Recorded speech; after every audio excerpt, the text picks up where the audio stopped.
Welcome in then to the latest edition of Extra Time. Craig Burley with us, as is Mr. Sportsmanship Man of the Year. Would have kicked the ball out when Gary Cahill pulled up with a hamstring injury.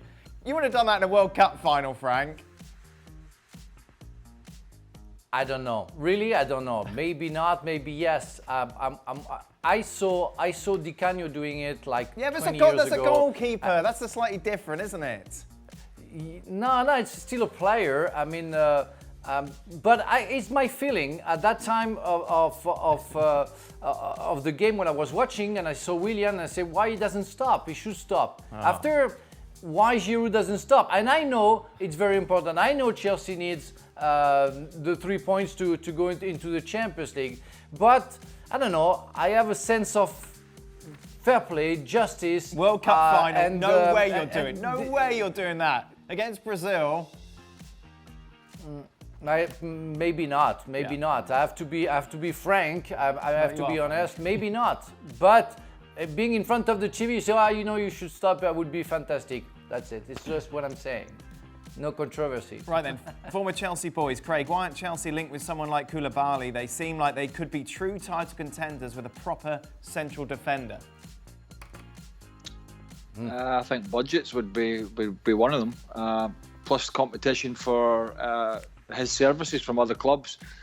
So I think I think Lampard looks at what he's got, and he's got Rudiger, Christensen, Tomori, Zuma, and he can chop and change within that. And I might have missed somebody, I don't know. But that's what he's got at the moment, and he's unlikely to offload any of those. So I think he's looking elsewhere, to be honest. Frank, if you were Koulibaly, you had the choice: Chelsea, Champions League football; Manchester United, maybe Champions League football; Manchester City, title contenders, but no Champions League football as it stands because they're banned from Europe. Which one would you go for? That's a good question and a hard answer to give. I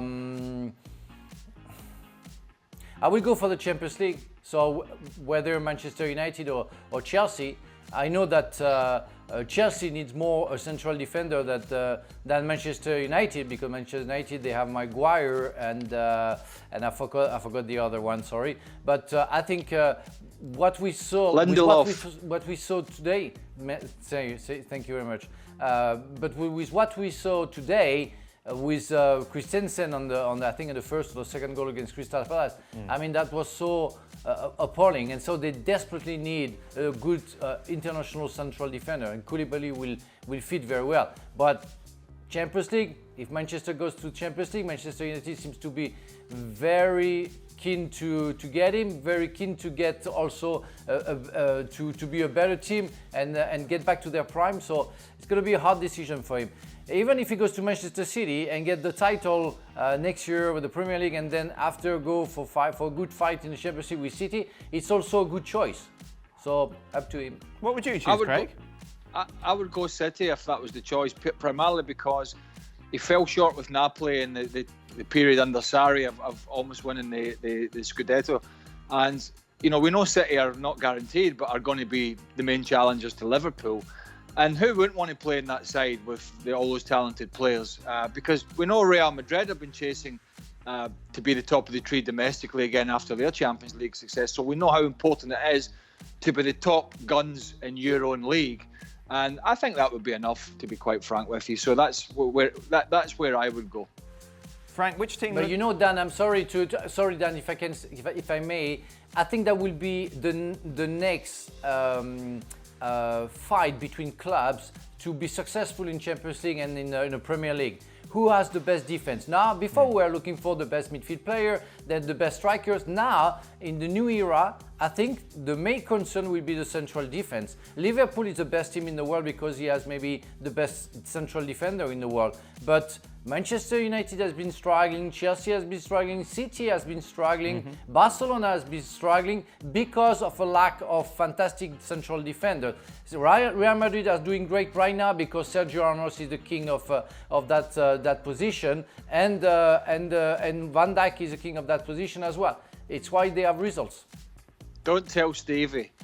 Oh, he was talking to me about the golf the other day again about it. Ramos, I'm not saying he's not a bad player. He can't not be a bad player. He said, I'm trying to concentrate on my golf here. You never talk about football going around the golf course. What's he on about? No, I might have been at his house on a barbecue the other night. I don't know. I saw a picture. Whose birthday was that?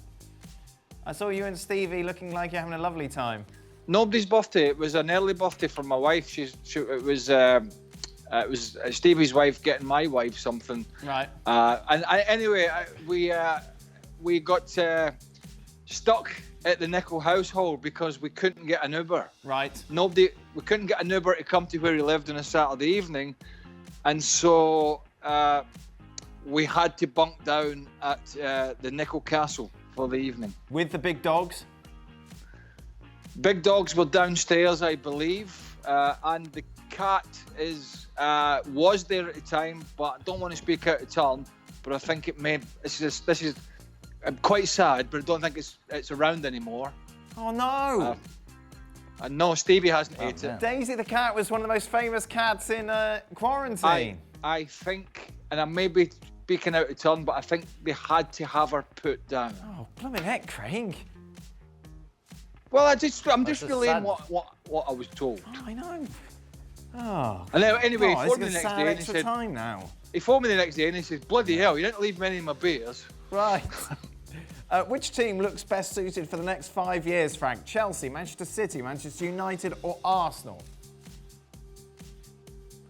The best.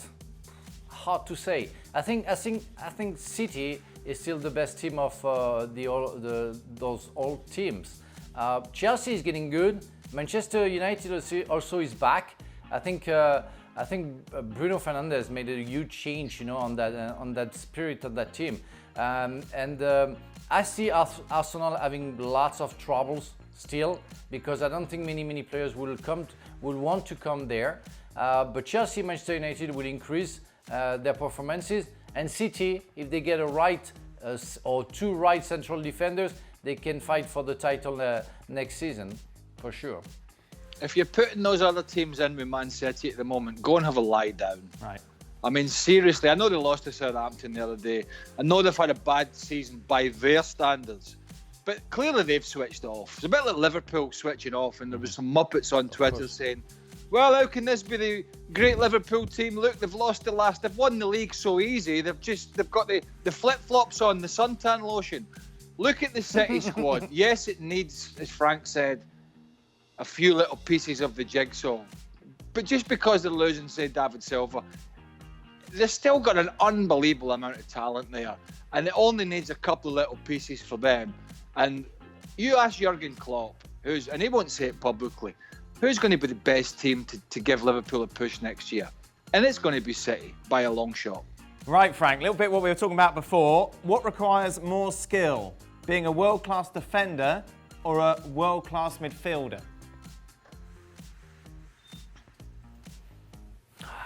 I think you have more importance if you play in the midfield. The war has to be won in the midfield zone, and physically, tactically, and technically, you have to be perfect to match with the world-class player they're going to play against, and make sure that you do show your skills. You always can find, a solution being at the back, just being strong. And I remember Basile Boli. I don't know if people remember him playing for Marseille and Auxerre and playing in defense. Technically, it was really poor, but he was a monster, always good in the right position, but really a monster. So I can name Martin Keown as well from Arsenal, and some others where they weren't very strong, but they were very intelligent in the game and they could cope with the situation. I think you can sort out some problem being at the back. It's more difficult when you are a midfield player. How did you end up in midfield, Craig? That's where I was put. Right, from the very start, from when you were like 4, there you are, you're a midfielder, and that's it? I think so, but then I did play several different positions, and even sweeper, as we mentioned, that was short-lived. But, at the end of the day, that was what I grew up with. I learned that position at Chelsea. But I think to be a world-class defender is more difficult because I think now, particularly nowadays, we see most of the guys wanting to be the headline defenders, as in coming forward. But really, the guys of yesteryear who would knock the socks off most of the players of these days in terms of their defensive qualities. It was all about, and the word Frank mentioned was intelligence. Some of the best defenders over the years have not been the biggest, they've not been the quickest, and they've not been the strongest, but they've read the game brilliantly. And that kind of breed is going out the game. In some sense, Virgil van Dijk is a little bit of that, or a lot of that, because he's got the brute strength, he's got the speed, but he also reads the game pretty well. But back in the day of the 80s, 70s, 80s, 90s, there was some really, really great defenders who never had all the attributes of the modern player, but were very clever. How did you end up in defence, Frank? In fact, I was playing for Meaux, which is nearby Paris, and I was amateur, and I was playing midfield on the right side, and my coach was seeing me lots of time during the training session playing at the back, and he felt that I was good anticipating, actions from the strikers and the midfielders. And once we were very poor in defense, and he said, "Don't you want to try, once?" And I tried for like 3-4 months, and we came back to the second position where we were in the rank, where we were like mid-table, and we ended up being the best defense in the championship, and it was in a third division, let's say. And then I signed for Laval, and I only had like 6-7 months as a defender. But I always wanted to attack, so it was a good combination for me. It was a leadership position. I enjoyed, but that's the only time that I played as a defender, because during my youth, I was only a striker or number 10. I think that's it for today's show. Thank you very much to Craig and to Frank. We'll be back tomorrow for more. Until then, goodbye. Well, thank you very much for watching ESPN on YouTube. For more sports highlights and analysis, be sure to download the ESPN app. And for live streaming, premium content, and let's not forget as well, ESPN FC 7 days a week, subscribe to ESPN Plus.